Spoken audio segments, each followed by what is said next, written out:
பரிசுத்த நாமம் மகிமைப்படுவதாக. இந்த செய்தியை பார்த்து கொண்டிருக்கிறதான உங்கள் யாவரையும் கர்த்தராகிய இயேசு கிறிஸ்துவின் நாமத்தில் வாழ்த்தி வரவேற்கிறேன். கர்த்ததாமே உங்களை ஆசீர்வதித்து காப்பார்கள். உதவி செய்கிற தேவன் என்கிற தலைப்பில் வேத பகுதியிலிருந்து ஒரு வசனத்தை உங்களுக்கு சுட்டிக்காட்ட விரும்புகிறேன். எடுத்துக்கொள்வோம். சங்கீதங்களின் புஸ்தகம் 60:11 வசனம். இக்கட்டில் எங்களுக்கு உதவி செய்யும் மனுஷனுடைய உதவி விருதா. இக்கட்டில் எங்களுக்கு உதவி செய்யும் மனுஷனுடைய உதவி விருதா. இந்த வார்த்தையை யார் சொல்ல முடியும் என்று சொன்னால் பாதிக்கப்பட்ட ஒரு நபர் சொல்லுகிற ஒரு வார்த்தை. மனுஷனுடைய உதவிகள் எதிர்பார்த்து கிடைக்காத நேரங்கள், தோற்று போன நேரங்கள் அநேகம். ஆகவேதான் இக்கட்டான நேரங்களில் வீரர்கள் உதவி செய்யும் மனுஷனுடைய உதவி ஒன்றுமில்லை. பல உதவிகள் எதிர்பார்க்கும் போது கிடைக்கவில்லை. எதிர்பார்க்கும் போது ஏமாற்றங்கள் செய்வார்கள் என்று நினைத்து ஏங்கின நாட்கள் அநேகம். ஆகவேதான் இக்கட்டில் வீரர்கள் உதவி செய்யும். ஆபத்து காலத்தில் என்னை நோக்கி கூப்பிடு, நான் என்னை விடுவிப்பேன் என்று சொல்லி கர்த்தருடைய வேதம் சொல்கிறது. ஆபத்து நேரங்களிலும் மற்ற எல்லா நேரங்களிலேயும் நமக்கு உதவி செய்கிற மாறாதவர், உண்மை உள்ளவர் ஒரே ஒருவர் உண்டு என்றால் நம்முடைய இயேசு மாத்திரமே. இவர் அதை அறிந்தனால்தான் சொல்லுகிறார், இக்கட்டில் வீரர்கள் உதவி செய்யும் மனுஷனுடைய உதவி விருதா. அநேக பேர் இந்த செய்தியை பார்த்துக் கொண்டிருக்கிற அநேக பேர் அநேக நேரங்களில் தோற்று போன நிலைமையில கடந்து வந்திருப்பீர்கள். மனுஷனுடைய உதவி எனக்கு கிடைக்குமா கிடைக்குமா என்று சொல்லி எதிர்பார்ப்போடு நின்று கொண்டிருப்பீர்கள். இந்த நாளில இந்த கர்த்தருடைய வசனம் உங்களுக்கு நேராக கடந்து வருகிறது. என் ஆண்டவரை நோக்கி கூப்பிடுவீர்களே ஆனால் என் ஆண்டவர் இந்த இக்கட்டில் உங்களுக்கு உதவி செய்ய என் ஆண்டவர் வல்லமுள்ளவராக இருக்கிறார். வேத பகுதியில் இருந்து ஒரு வசனத்தை உதவி பெற்ற, அற்புதங்களை பெற்ற ஒரு தேவ மனுஷன் உங்களுக்கு நான் சுட்டிக்காட்ட விரும்புகிறேன். எடுத்துக்கொள்வோம். ஏசாயா தீர்க்கதரிசன புஸ்தகம் 38 அதிகாரம் 1-2 வசனங்கள். அந்நாட்களில் எசேக்கியா வியாதிப்பட்டு மரணத்துக்கு ஏதுவாய் இருந்தான். அப்பொழுது ஆமோத்சின் குமாரனாகிய ஏசாயா என்னும் தீர்க்கதரிசி அவனிடத்தில் வந்து அவனை நோக்கி, நீர் உமது வீட்டுக்காரத்தை ஒழுங்குபடுத்தும், நீர் பிழைக்க மாட்டீர், மரித்து போவீர் என்று கர்த்தர் சொல்லுகிறார். உங்களுடைய வியாதி மரணத்திற்கு ஏதுவான வியாதி, நீர் பிழைக்க மாட்டீர். ஆனால் இந்த எசேக்கியாவுக்கு ஒரு ஆசை. ஐயோ, அந்த வியாதி மரணத்திற்கு ஏதுவானதா இருக்கிறதா? இல்லை, என் ஆண்டவர் உண்மை உள்ளவர் என்பதை இந்த எசேக்கியா அறிந்தது நிமித்தம், என் ஆண்டவர் நீதி செய்கிறவர் என்பதை இந்த எசேக்கியா அறிந்தது நிமித்தம், இந்த துயர செய்தி, இந்த துக்கமான செய்தி வந்தவுடனே 2-3 வசனங்களை வாசிக்கும் போது அவர் இப்படியாக ஜெபிக்கிறார். அப்பொழுது எசேக்கியா தன் முகத்தை சுவர்புறமாக திருப்பிக் கொண்டு கர்த்தரை நோக்கி, கர்த்தாவே, நான் உமக்கு முன்பாக உண்மையும் மன உத்தமமாய் நடந்து உமது பார்வைக்கு நலமானது செய்தேன் என்பதை நினைத்துள்ளும் என்று விண்ணப்பம் பண்ணி எசேக்கியா மிகவும் அழுதான். துக்கமான செய்தி வந்தவுடனே எசேக்கியா ஒன்று அறிந்திருக்கிறார். ஆபத்தில் இக்கட்டில் இயேசு உதவி செய்கிறவர் என்பதை அறிந்த நிமித்தம் உடனே துயர செய்தி வந்தவுடனே தனியறை எடுத்துக்கொண்டு சுவர்புறமாக திருப்பி தான் செய்த நலமான காரியங்கள், தன்னுடைய வாழ்க்கையில் இருந்த உண்மையை தேவ சமூகத்தில் சுட்டி காட்டுகிறார். என் ஆண்டவர் உண்மை உள்ளவர், அவர் நீதி செய்கிறவர். நம்முடைய வாழ்க்கையில் உண்மை இருக்குமே ஆனால் அந்த உண்மைக்குரிய பதிலை என் ஆண்டவர் நிச்சயம் தர அவர் வல்லமுள்ளவர்.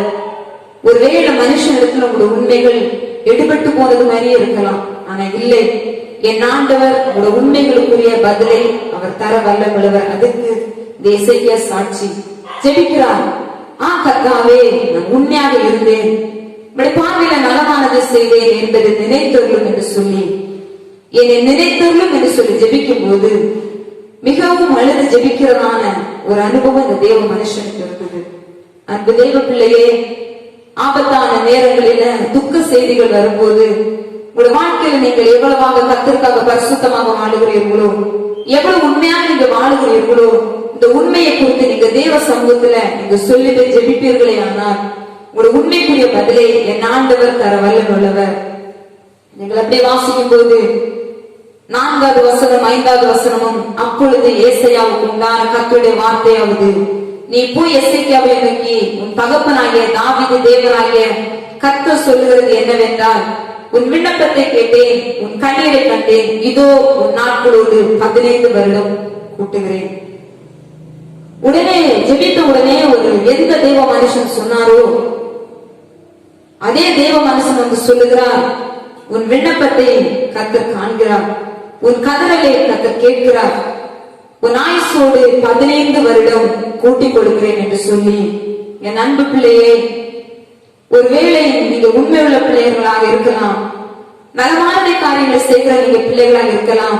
ஆனால் ஒருவேளை உங்களுடைய ஜெபத்திற்கு பதில் இல்லாதது போல நிற்கலாம். ஏன் பதில் இல்லை என்று சொன்னால், இந்த ஆபத்தான நேரத்துல நீங்கள் தேவனுடைய சமூகத்திற்கு போகிறதை விட்டு வேற ஏதோ ஒன்று சொல்லி ஏதோ ஒரு இடத்திற்கு ஏதோ ஒரு மனிதனிடத்துல போய் நீங்க நின்று கொண்டிருக்கிறதுனாலதான் உங்களுடைய உண்மைக்குரிய உங்களுடைய நீதிக்குரிய பதில் இல்லாமல் போயிருக்கிறது. இப்பொழுது இந்த செய்தியை பார்த்து கொண்டிருக்கிற என் அன்பு பிள்ளையே, உங்களுடைய வாழ்க்கை உண்மை இருக்குமே ஆனால், உத்தமம் இருக்குமே ஆனால், நீங்க தேவ சமூகத்தில் போய் ஜெபிக்கிற பிள்ளைகளாக இருப்பீர்களே ஆனால், என் ஆண்டவர் இந்த எசேக்கியாவுக்கு 15 வருடத்தை கூட்டி கொடுத்தது போல இந்த ஆபத்தான நேரத்துல, ஒரு பெரிய சிக்கலான இந்த நேரத்துல என் ஆண்டவர் உங்களுக்கு உதவி செய்து அவருடைய நல்ல நாமத்தை அவர் மகிமைப்படுத்த வல்லமுள்ளவர். நீங்கள் வாசிக்கும் போது இந்த எசேக்கியாவுக்கு கர்த்தருடைய ஆலோசனை வெளிப்படுகிறது. தேவ மனுஷனிடத்துல கர்த்தர் வெளிப்படுகிறார். அதே அதிகாரம் 21வது வசனத்தில், அத்திப்பழத்தை அடையே கொண்டு வந்து பிளவின் மேல் பற்று போடுங்கள், அப்பொழுது பிழைப்பார் என்று ஏசாயா சொல்லியிருந்தார். இந்த பிளவுங்கிறதான வியாதி அது கொடுமையான வியாதி. இதற்கு மருந்து மாத்திரைகள் உண்டா என்பது தெரியவில்லை. ஆனால் தேவ மனுஷனுக்கு ஒரு ஆலோசனை வெளிப்படுகிறது. அந்த பிளவு என்கிறதான அந்த வியாதி மேல் அத்திப்பழத்தினுடைய அடையை பற்று போடுங்கள் என்று சொல்லி பற்று போடுகிறார்கள். கர்த்தர் ஒரு சுகத்தை அந்த இடத்துல கொடுக்கிறார். என் ஆண்டவர் இருக்கிற இடத்துல நமக்கு உதவி செய்து நம்மளை பாதுகாத்துக் கொள்ள என் ஆண்டவர் வல்லமுள்ளவர். இப்பொழுது கொரோனா என்கிறதான இந்த கொள்ளை நோய் வந்தது நிமித்தம் யாருக்கு வெளியே போக முடியவில்லை. சளி, இருமல், காய்ச்சல் இருக்கிறதா, உடனே அரசு மருத்துவமனை அணுகுங்கள். மற்ற வியாதி உள்ளவர்கள் எங்க போகிறது, நான் இந்த கொரோனா வியாதியில என்னுடைய வாழ்க்கையை முடிந்து போகுமோ என்று சொல்லி அநேகர் அங்கலாய்த்துக் கொண்டிருக்கிறார்கள். யாரிடத்துல போகிறது, எனக்கு இது உதவி செய்கிறதற்கு யார் என்று சொல்லி அந்த அங்கலாய்ப்போடு நிற்கிற உங்களை பார்த்துதான் கர்த்தர் சொல்லுகிறார், நீங்க உண்மை உள்ள பிள்ளைகளாக இருப்பீர்களே ஆனால், என் ஆண்டுடைய பார்வையில நலமான காரியங்களை செய்கிற காரியங்களுக்கு இருக்குமே ஆனால், இப்பொழுது நீங்க இருக்கிற இடங்களில எசேக்கியாவை போல இயேசுவே என்று சொல்லி கூப்பிடும் போது என் அன்பு இயேசு உங்களுக்கு உதவி செய்ய அவர் வல்லமுள்ளவர். உங்களுடைய சரீரங்களை பாதுகாப்பதற்குரிய நல்ல ஆலோசனையை தர என் ஆண்டவர் வல்லமுள்ளவராயிருக்கிறார். நான் கர்த்தர், நான் மாறாதவர், என்னால செய்யக்கூடாத அதிசயமான காரியம் ஒன்று உண்டோ என்று சொல்லி, என் ஆண்டவரால முடியாதது ஒன்றும் இல்லை. என் ஆண்டவர் பெரியவர், அவர் இயற்கைக்கு அப்பாற்பட்ட அற்புதங்களை செய்கிறவர்.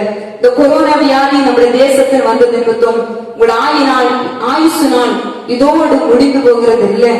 நீங்கள் பாதி வயதில் மறுத்து போகிறவர்கள் அல்ல. பல இடங்களில் இருந்து உதவிகள் இல்லையே, என்னுடைய சாப்பாட்டுக்கு தேவை பூர்த்தியாகவில்லையே, என்னுடைய வாழ்க்கை இதோடு முடிந்து போகும் என்று சொல்லி நீங்கள் அங்கலாய்த்துக் கொண்டிருக்கலாம்.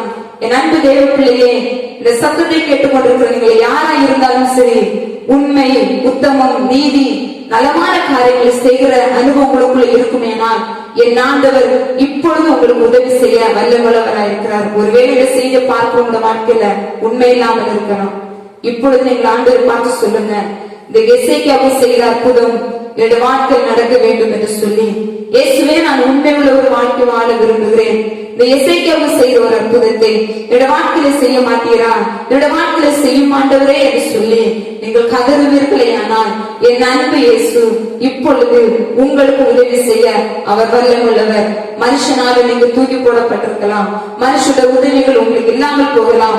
இக்கட்டில் எங்களுக்கு உதவி செய்யும் ஆண்டவரே என்று சொல்லி நீங்கள் ஜெபிக்கும் போது என் அன்பு இயேசு இப்பொழுது உங்களுக்கு உதவி செய்ய அவர் வல்லமுள்ளவராக இருக்கிறார். எல்லா ஒரு நிமிடம் இருக்கிற இடங்களில அப்படியே கண்களை மூடி, இயேசுவே இந்த ஆபத்தான நேரத்துல நான் எங்கு போவது, நான் யாரை பார்ப்பது என்று சொல்லி எனக்கு தெரியவில்லை. என்னுடைய பிள்ளைகளை என்னால் பார்க்க முடியவில்லை, என்னுடைய சொந்த பந்தங்களை என்னால் பார்க்க முடியவில்லை. ஆனால் நீர் எங்களோடு கூட பேசி இருக்கிறீர், எங்களுக்கு உதவி செய்கிறவர் நீர் என்பதை இந்த செய்தியின் மூலமாக எங்களோடு கூட இடைபெற்று இருக்கிறீர். ஆண்டவரே, எங்களை கூட சமூகத்தில் ஒப்பு கொடுக்கிறோம். யார் எங்களுக்கு உதவி செய்ய இல்லாவிட்டாலும் நீர் உதவி செய்ய இப்பொழுது வல்லமுள்ளவர் என்பதை நான் விசுவாசிக்கிறபடியாக உண்மையும் உத்தமும் என்னுடைய வாழ்க்கையில காணப்பட இப்பொழுது என்னை ஒப்பு கொடுக்கிறேன் என்று சொல்லி ஒரு நிமிடம் ஆண்டவரே இயேசுவே என்று சொல்லி கூப்பிடுவீர்களாம். இயேசுவே என்று கூப்பிடுங்க. சுகபுறமாக திரும்பிக் கொண்டு ஐயோ என்று சொல்லி அழுகிறார். எசேக்கியா மிகவும் அழுதான். அழுது ஜெபிக்கும் போது ஒருவேளை மனுஷனுக்கு உங்களுடைய கண்ணீரை காணாமல் இருக்கலாம். என் ஆண்டவர் உங்களுடைய கண்ணீரை காண்கிற தெய்வம், உங்களுடைய கதறலை கேட்கிற தெய்வம். காதி வைத்து மரணத்தோடே வைத்து அழகு பார்க்கிற தெய்வம் அல்ல, மரண பயத்தோடே வைத்து உங்களை அழகு பார்க்கிற தெய்வம் அல்ல. அன்று லாசரு வியாதிப்பட்டிருக்கும் போது மரித்து போகிறான், அந்த மரியாதை அழுகிறாள். வேதம் சொல்கிறது இயேசு கண்ணீர் விட்டார். உங்களோடு கூட உங்களுடைய வியாதியில அங்கலாய்க்கிற ஒரு இயேசு, உங்களுடைய வியாதியில அவரும் அங்கலாய்க்கிறவராக இருக்கிறபடியா இயேசு எனக்கு கூப்பிடும் போது இப்பொழுது அவர் உங்களுக்கு உதவி செய்ய வல்லவராக இருக்கிறார். நான் உங்களுக்கு ஜெபிக்க போகிறேன். எங்கள் கிருபை மிரட்டுங்க நல்ல ஆண்டவரே, பேசினதான நல்ல வார்த்தைகளுக்காக ஸ்தோத்திரம். இக்கட்டில் நீர் எங்களுக்கு உதவி செய்ய வல்லமுள்ளவர். மனுஷனுடைய உதவி ஒன்றுமில்லை. என்னை நோக்கி கூப்பிடு என்று சொன்னீங்களே, எசேக்கியா உண்மை நோக்கி கூப்பிடும் போது உதவி செய்தி. நீர் பட்சபாதம் உள்ள தெய்வம் அல்ல. எசேக்கியா உதவி செய்த தெய்வம், எசேக்கியாவுக்கு ஆயுசு நாளை கூட்டி கொடுத்த தெய்வம். இப்பொழுது இந்த செய்தியை பார்த்து கொண்டிருக்கிற அருமை பிள்ளைகளுக்கு நீர் உதவி செய்ய வல்லமுள்ளவராய் இருக்கிறபடினால நாங்கள் உங்களுக்கு நன்றி செலுத்துகிறோம். உங்களுடைய ஜெபத்தை கத்தனை கேட்க வல்லமுள்ளவராய் இருக்கிறபடியால் நாங்கள் நன்றி செலுத்துகிறோம். பெரியவர், இயற்கைக்கு அப்பாற்பட்ட அற்புதங்களை செய்ய வல்லமுள்ளவர். இருந்த இடங்களில எசேக்கியாவுக்கு ஒரு ஆலோசனை வெளிப்பட்டதே, சரீரத்துல பாதுகாப்பதற்கு ஒரு ஆலோசனை வெளிப்பட்டது போல வெளியில போக முடியாத ஒரு சூழ்நிலை இருக்கிற இடங்களில பிள்ளைகளுடைய சரீரங்களை பாதுகாப்பதற்குரிய நல்ல ஆலோசனையை பரலோக தேவன் உதவி செய்து தந்து ஆயுசு நாளை கூட்டி கொடுத்து நல்ல நாமத்தை மகிமைப்படுத்தும்படியாக ஜெபிக்கிறோம். உடைய கருத்தில் எங்களை ஒப்பு கொடுக்கிறோம். தொடர்ந்து எங்களை வழிநடத்துவீராக. உடைய நல்ல நாம எங்களை கொண்டு மகிமைப்பட கத்து உதவி செய்வீராக. இயேசுவின் மூலம் ஜெபம் கேளும் எங்கள் ஜீவனுள்ள நல்ல பிதாவே, ஆமென். கர்த்தர் தாமே உங்களை ஆசீர்வதிப்பாராக.